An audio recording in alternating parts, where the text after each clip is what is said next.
با گسترش ویروس کرونا در کابل، بستگان شماری از بیماران مبتلا به کووید 19 میگویند بیماران آنها با کمبود اکسیژن روبرو هستند.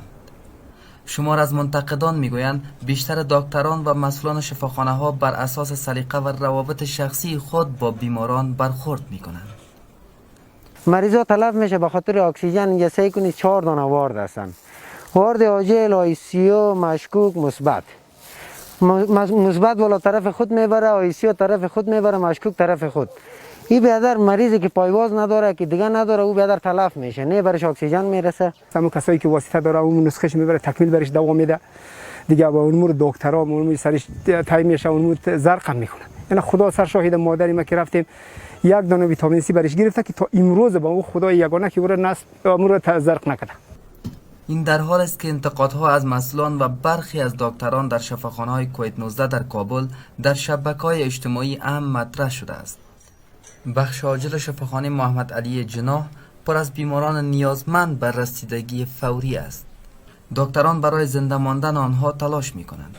با وجود انتقادها، رئیس شفاخانه محمد علی جناح در غرب کابل کمبود اکسیژن و عدم رسیدگی به بیماران کووید 19 را رد می‌کند.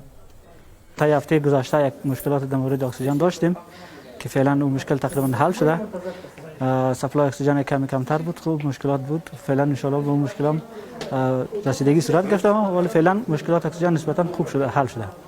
و در مورد مریضا خود قبلا گفتم که مریض شفاخانه مریضان وخیم است. اکثرا مردم هم متاسفانه مریضای خود خیلی به حالت وخیم و آخرین استیج میاره. شفاخانه محمد علی جناح و افغان ژاپن از شفاخانه‌های در کابل است که برای درمان بیماران کووید 19 اختصاص یافته. انتقادهای مطرح شده بیانگر آن است که مبارزه با ویروس کرونا در افغانستان با وجود کمک‌های جامعه جهانی هنوز هم با مشکل مواجه است. از سوی دیگر انجمن دکتران جوان افغانستان به همکاری مؤسسه خیریه اطفال جنگ زده برای شفاخانه محمد علی جناح اکسیژن و تجهیزات طبی کمک کردند.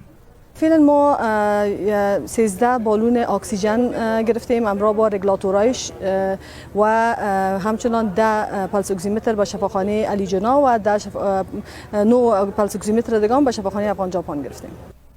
بر اساس آمار رسمی در افغانستان تا اکنون 28833 تن مبتلا به ویروس کرونا شدند که از این جمله 581 تن جان باختند و 8764 تن دیگر صحتیاب شدند.